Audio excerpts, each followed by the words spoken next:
Well, journalist Gideon Levy joins us live from Tel Aviv now. Gideon, the warning from the United States to Iran saying do not attack Israel. It's a blatant warning. It's obviously got merit. How do the Israelis feel, though, about the potential Iranian attack? The intelligence that coming in is saying that an attack is imminent. There is a growing concern in Israel, and people even start to equip themselves and to do shoppings. Generators are being sold, but on a low key. I mean, people still believe that it will not turn into an overall war, God forbid. But it should bring us to the question, was it worth it? I mean, was the assassination so vital that it's worth it to pay now this price, even the price of fear from something unknown? And nobody knows how will the Iranian react, where, when, and by whom. And of course, it seems as though that the US is preparing for that to come maybe sooner rather than later in terms of the advice that they've given to staff working out there, telling them not to travel. From the US's perspective, they're pledging, iron support to Israel. This looks like Israel's allies are preparing for something that is imminent and potentially very dangerous.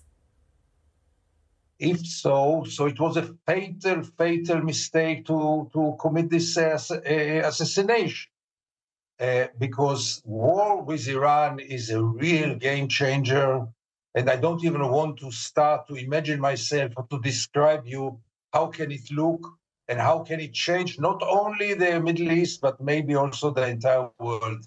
I really hope that the Iranians will be clever enough, and until now they were quite clever, I must say, and will not do something which will get us into this vicious circle. And so you're talking about this strike on the embassy there in Syria, which took place earlier this month. And as we know, a senior commander of the Iranian Revolutionary Guard Corps was killed, 7 other members as well. I mean, Iran was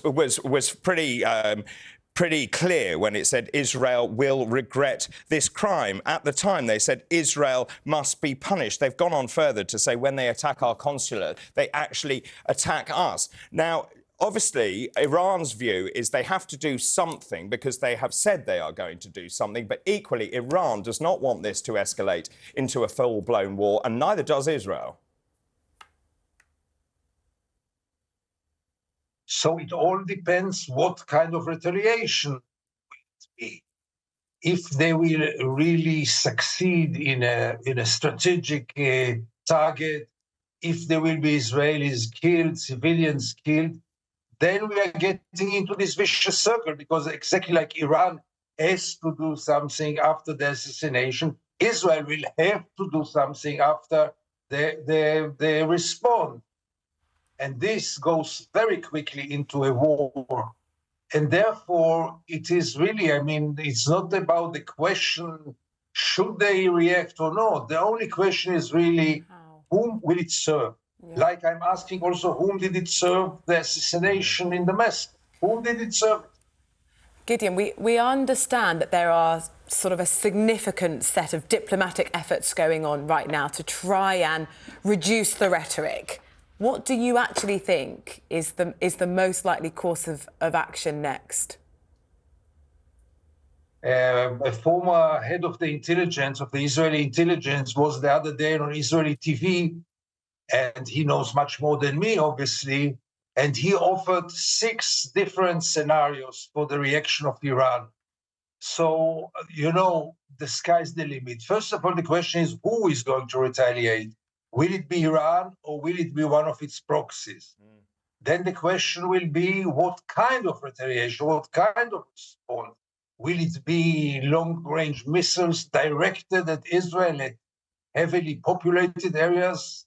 Or will it be just a warning? And above all, the question is, will it succeed? Because Israel has all kinds of defense systems. The difference between a success and a failure can be dramatic, because if they will fail, I think Israel will go on and not react. If they will succeed, then we are in a new game, a very, very bloody one. And you mentioned there Iran and its proxies, and of course the Hamas leader's sons being killed as well. The question is whether Iran itself actually attacks Israel. And of course the USA is now saying it's preparing to intercept any missiles that are sent from Iran. The USA also saying it will join retaliatory strikes. So, as I was saying, strong words indeed from the United States. How much of this is political posturing and how much of this is actually saying to Iran, stand down? They've also sent their top US commander, General Eric Kurilla, to Israel as well to try to broker some sort of deal. I think this is not a hollow rhetoric by the American. It's the second don't of President Biden. The first don't was quite effective, I must say. And hopefully the second one will be also effective. But you know, Iran has its own discourse and its own agenda. And we have just to wait and see how will they react. One thing is excluded. They will not do nothing. I mean, as you rightly said, they have to do something. And the only question is on which scale and how successful will it be? Gideon Levy, thank you so much, journalist there in Tel Aviv, talking us through, well, incredibly, those 6 different scenarios that have been laid out, saying, Gideon, there, that the response could be the sky's the limit and those diplomatic processes at play to try and mitigate against that.